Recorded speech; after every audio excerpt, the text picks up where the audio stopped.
Sillamäe Eesti Põhikool ja Sillamäe Vana-Linnakool ühendavad jõud, et tuua teieni selle kevade sportliku tippsündmuse. Kevadjooks 2025. 29. mail kell 17.00 Terviseraja stardipunktis. Ootamas on värske õhk, head emotsioonid ja vahvad auhinnad. Iga samm loeb.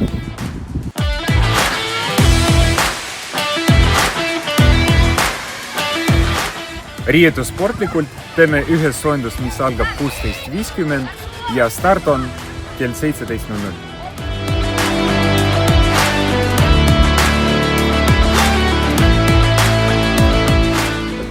Finiš on promenaadi vaatetorni juures. Võta sõber kaasa ja tule rajale. Liikumine ühendab. Ootame lapsi mõlemast koolist.